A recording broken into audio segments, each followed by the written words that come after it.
दोस्तों, यह वीडियो खास 10th और 12th के विद्यार्थियों के लिए है जो 2021 का बोर्ड एग्ज़ाम देने वाले हैं। जुलाई का मंथ समाप्त हो गया है और आप अभी तक पढ़ना शुरू नहीं किए हैं तो यह वीडियो आपके लिए है।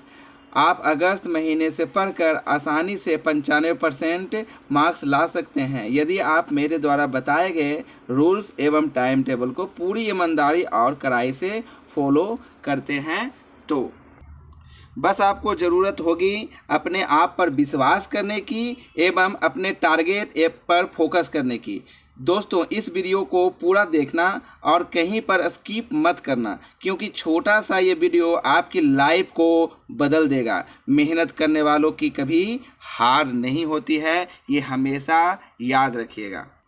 जैसा कि इसका टॉपिक है अगस्त से पढ़कर 95% मार्क्स कैसे लाए, तो सबसे पहले आप लोग क्या करते हैं, क्या आप बोर्ड एग्ज़ाम को लेकर डर रहे हैं? एग्ज़ाम में कितने बच्चे अभी डर रहे होंगे कि अब एग्ज़ाम आने वाला है, मार्च में एग्ज़ाम हो जाएगा, बहुत सारा समय निकल गया है। आप पूरे लॉकडाउन में कुछ पढ़ाई नहीं किए हैं। आप ऐसे 25 वीडियो इस तरह से जैसे वीडियो हम बना रहे हैं, इस तरह के 25 वीडियो देख चुके हैं, कल पढ़ेंगे ऐसा सोच रहे हैं।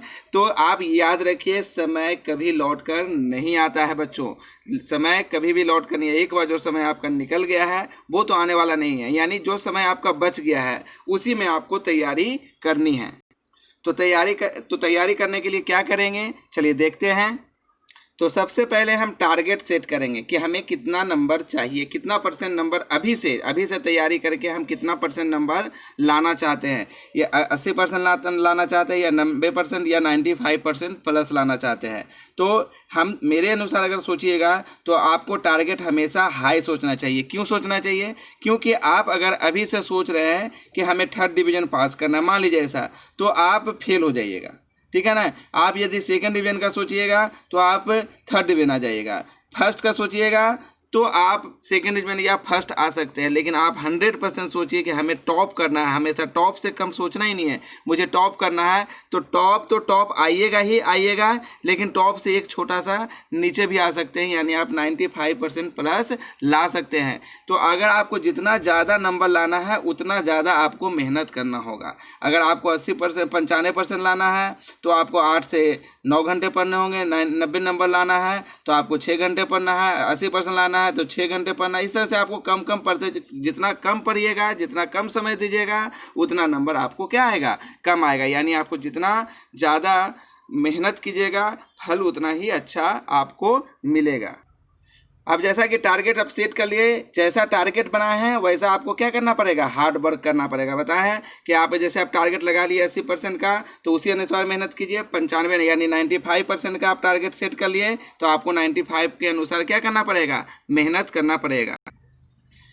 अभी आपको क्या करना है, जब ये 95% प्लस के लिए आप सोच लिए हैं तो अभी से जिद कर लें कि कंटिन्यू स्टडी करेंगे। आप स्टडी अभी से आप कंटिन्यू करना है, क्योंकि आपका समय बहुत ज़्यादा निकल चुका है। क्योंकि एक महीना पढ़कर कोई भी टॉपर नहीं बन सकता है। आप अगर सोच रहे हैं कि हम एक दिन पढ़ेंगे और टॉपर हो जाएंगे, नहीं बच्चों, टॉपर वही होते हैं जो स्टार्टिंग से तैयारी कर रहे होते हैं। तो स्टार्टिंग से तैयारी, आपका समय बहुत ज़्यादा निकल चुका है। तो अभी से आप अगर सोच रहे हैं कि हम अगर 95% लाएंगे, तो आपको अभी से एकदम जिद कर लेना है कि हम कंटिन्यू स्टडी करेंगे, ठीक है। तो आपका समय निकल चुका है, अप्रैल निकल गया है, मई निकल गया है, जून निकल गया है, जुलाई निकल गया है। ये सब समय आपका अब लौट के आने वाला नहीं है, ये समय चला गया। इसके बारे में आपको सोचना भी नहीं है और इसके लिए डरना भी नहीं है कि आपका 4 महीना मेरा खत्म हो गया है। अब आपको इसके आगे सोचना है, अगस्त, सितंबर, अक्टूबर, नवंबर, दिसंबर, जनवरी, फरवरी, ये सब के बारे में आपको सोचना है। तो आपके पास जो समय बचा हुआ है उसके बारे में सोचिए, और उन टॉपिक को, अब इसमें पढ़ने का क्या तरीका होना चाहिए, तो उन टॉपिक्स को अलग कीजिए, अब टिक कर लीजिए जिन पर आपको पूरा कॉन्फिडेंस है। मतलब आप जो भी अभी तक पढ़े हैं, जो भी पढ़े, मतलब मान लीजिए मैथमेटिक्स में एक ही लेसन पढ़े हैं मैथ में, तो उस एक लेसन को में अगर आपको कॉन्फिडेंस है तो उस एक लेसन को आपको अलग कर लेना है, टिक कर लेना है कि हमें इसमें क्या है, कॉन्फिडेंस है, ठीक है। उसके बाद प्रैक्टिस किए गए टॉपिक को भी अलग कर लें। अब जिसमें अब एक लेसन या 2 लेसन आप पढ़े हैं, 2 लेसन में एक लेसन को आप प्रैक्टिस किए हैं, तो उसको भी लिख लीजिए कि हम एक लेसन को एक बार प्रैक्टिस कर चुके हैं। और कौन सा आप आपको प्रैक्टिस करने के लिए। बाकी इस तरह से करने से आपको क्या होगा कि पढ़ने का तरीका मिलेगा कि हमको क्या क्या पढ़ना है और क्या क्या नहीं पढ़ना है, ठीक है। उसके बाद सिलेबस 30% कम हो गया है, तो आपका सिलेबस क्या हो गया है, 30% कम हो गया है। 30% कम होने का मतलब कि आपको 10 क्वेश्चन आने था जहाँ से, वहाँ से आपको अब 7 ही क्वेश्चन आएगा, 3 क्वेश्चन ही आएगा। तो ये 3 क्वेश्चन अभी से आपको नहीं पढ़ना, काहे कि टाइम आपके पास कम है, तो ये 3 क्वेश्चन पर आपको ध्यान नहीं देना है। ये जो 3 क्वेश्चन है, यानी आपको अब 7 क्वेश्चन पर ध्यान देना है। तो अभी से उस 3 क्वेश्चन को निकाल के बाहर कर देना है। अब बाकी जो ये 7 क्वेश्चन बचे हैं, इसको पर ही आपको ध्यान देना है, ताकि आपको फालतू ना पढ़ना पड़े। क्योंकि अभी आप फालतू आप पढ़िएगा तो आपके पास उतना समय नहीं है फालतू पढ़ने का। स्टार्टिंग से पढ़ते हैं, यानी अप्रैल से पढ़ते हैं आप, तो आप तो फालतू क्वेश्चन पढ़ सकते थे, लेकिन अब आपके पास वो टाइम नहीं है। इसलिए 3 क्वेश्चन पर ध्यान नहीं देना है, जो सिलेबस कम हो गए उस पर ध्यान नहीं देना है। जो 7 क्वेश्चन है उस पर ध्यान देना है। अगर आपको ये छाटने नहीं आता है, अलग करने नहीं आता है, तो आप मुझे कमेंट बॉक्स में कमेंट कीजिएगा, हम आपको वो बताएंगे, ठीक है। तो इस तरह से आपको टॉपिक यानी सिलेबस को क्या करना है, छाट कर अलग कर देना है, ठीक है। अब क्या बनाएंगे कि एक आप क्या करेंगे, कोर्स और जो टाइम रेशियो है, कोर्स और टाइम का रेशियो बनाइएगा। कैसे बनाइएगा, जो आपका कोर्स है, कोर्स मतलब मान लीजिए मैथ है, ठीक है ना, फिर साइंस है, फिर सोशल साइंस, इस तरह से जो भी सब्जेक्ट है उसमें आपको कितना चैप्टर पढ़ना है, ठीक है ना। मान लीजिए आप, हम ओनली मैथ का ही ले लेते हैं। मान लीजिए ऐसे मैथ का ले लीजिए, मैथ साइंस, तो मैथ में मान लीजिए आपको 12 चैप्टर है, और साइंस में मान लीजिए कि इसमें 10 चैप्टर है, फिर इसमें भी 10 चैप्टर है, 10 चैप्टर है साइंस में, फिर हिंदी में 10 चैप्टर, मान लीजिए टोटल मिला के आपको 50 चैप्टर है मान लीजिए, ठीक है। इसमें भी हम 10 ही मान लेते हैं, तो 50 चैप्टर है। तो आपके पास अब टाइम कितना बच रहा है, तो टाइम बच रहा है आपको 210 दिन। 210 दिन आपको बच रहे हैं, ठीक है ना। ये ध्यान रखिएगा, इस तरह से आपको कैसे बनाना है रेशियो। तो 210 दिन में 50 एक्सरसाइज आपको पढ़ना है। तो आपको एक एक्सरसाइज पर कितना दिन देना है, अब उस दिन में आपको कितने घंटे देने हैं, कितने घंटे में आपका वो सेट कर जाएगा। 6 घंटे देने पर कर जाएगा, या 8 घंटे देने पर, या 12 घंटे देने पर। तो मेरे हिसाब से अगर मेरे रूटीन से चलेगा तो आपको अभी से भी अगर 6 घंटे डेली दे दीजिएगा, 6 से 8 घंटे, तो आपका ये पूरा सिलेबस आराम से कंप्लीट हो जाएगा। रिवीजन के साथ आप ये पूरा सिलेबस कंप्लीट कर सकते हैं। हम बार बार बोल रहे हैं, अगर आपको ऐसा समझ में नहीं आता है तो मेरे कमेंट बॉक्स में कमेंट कीजिए, हम आपको ये पूरा आपको बनाकर रूटीन देंगे, ठीक है। तो 210 यानी आप इस तरह से रेशियो बना लीजिए कि आपका कोर्स में आपको अभी क्या क्या आपको बचा हुआ है पढ़ने के लिए और कितना टाइम है, उस तरह से रेशियो निकाल लीजिएगा, ठीक है, कि किस सब्जेक्ट पर आपको कितना दिन देना है। ऐसे भी आपको लॉकडाउन में आपको 24 घंटे मिल रहे हैं, तो दिन भर में 24 घंटे मिलते हैं, आपको 210 दिन पढ़ने हैं, तो आप 6 से 8 घंटे आराम से स्टडी कर सकते हैं। आप इसे ज़्यादा भी कर सकते हैं, लेकिन हमें ये मिनिमम बता रहे हैं कि आप मिनिमम 6 से 8 घंटे स्टडी कर सकते हैं। और याद रखिएगा, जो भी रूटीन बनाइएगा, रूटीन बनाना है आपको पहले तो 6 से 8 घंटे पढ़ने का, और डेली के रूटीन में बनाना है ऑल सब्जेक्ट पढ़ने का। ऐसा नहीं कि 1-2 सब्जेक्ट का बना लिए। डेली रूटीन जो बनाएंगे, टाइम टेबल जो बनाएंगे, वो 6 से 8 घंटे का बनाएंगे, ऑल सब्जेक्ट का बनाएंगे, math, science, social science, Hindi, English, सबको मिलाकर। ऐसा नहीं कि हिंदी और इंग्लिश ईजी है तो उसको नहीं बनाएंगे, सबको बनाना है, एक ही बार अब पढ़ना है।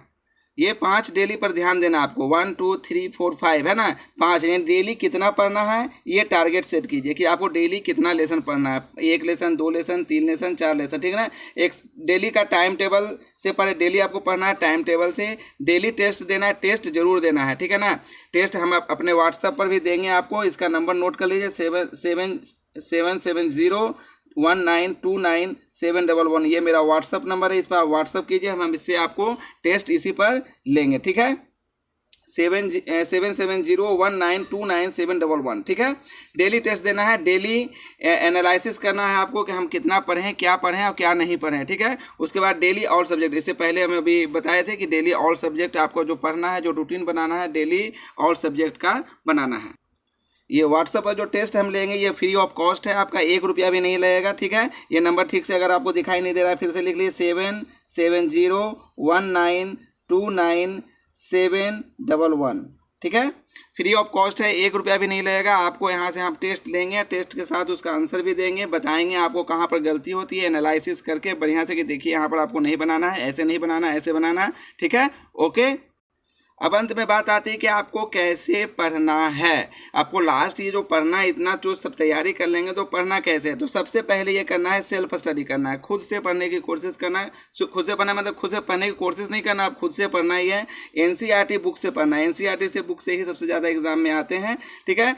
एनसीईआरटी बुक का एग्जाम्पल को जो एग्जाम्पल से भी एग्जाम में आते हैं, नहीं कि एग्जाम्पल आपको सिर्फ सिखाने के लिए दिया है, उससे भी एग्जाम में आते हैं। एक्सरसाइज भी बनाना है। क्वेश्चन बैंक, पिछले हम तो कहेंगे 4 से 5 ईयर्स का जो पीछे का क्वेश्चन बैंक है उसको आप प्रैक्टिस कर जाइए। इससे आपका कम से कम 70% क्वेश्चन इससे लड़ जाएंगे। सच मानिए 70% क्वेश्चन इसी से लड़ जाएंगे। तो आप ये क्वेश्चन बैंक को 100% पढ़ जाइए, इसको एकदम भूलिएगा मत। पिछले 4 से 5 ईयर के क्वेश्चन बैंक को आप पढ़ जाइए। विश्वास मानिए आपका 70% तो ऐसे ही आ जाएगा, ठीक है। उसके बाद डेली टेस्ट हम बार-बार बोल रहे हैं, डेली टेस्ट आपको देना है, नंबर हम बता चुके हैं, ठीक है। और मोबाइल से एकदम दूरी बना के रखिए और कंटिन्यू स्टडी कीजिए। आपको सफलता से कोई नहीं रोक सकता है। हम बार बार कहते हैं सफलता आपके पास नहीं आएगी, सफलता के पास जाना पड़ता है, ठीक है ना। यहाँ पर आपको जाना पड़ेगा, ना कि ये आपके पास आएगी, ठीक है। तो इसके लिए आपको मेहनत करना पड़ेगा। तो इसी के साथ हम आज का ये वीडियो समाप्त करते हैं। आपको अगर वीडियो पसंद आएगा तो सब्सक्राइब कीजिए, लाइक कीजिए और ज़्यादा से ज़्यादा शेयर कीजिए, ताकि हम आपके लिए ऐसा वीडियो और ज़्यादा लाते रहें। और हम एक बात और बताना चाहते हैं कि हम क्लास 10 का जो मैथ चला रहे हैं वो पूरा कोर्स 100% ख़त्म कर देंगे। 1-2 महीने, ज़्यादा से ज़्यादा 2 मंथ के अंदर में उसको ख़त्म कर देंगे। उसके बाद फिजिक्स चालू करेंगे, केमिस्ट्री चालू करेंगे, बायोलॉजी चालू करेंगे, लगभग सभी सब्जेक्ट को। लेकिन वो कंटिन्यूअस नहीं चालू होंगे। उसमें क्या करेंगे कि आपको सिर्फ इंपॉर्टेंट क्वेश्चन बताएंगे, क्योंकि हमको सिर्फ सबसे ज़्यादा फोकस करना है मैथमेटिक्स पर। बाकी सब सब्जेक्ट भी आपको बता दिया जाएगा। धन्यवाद। जय हिंद।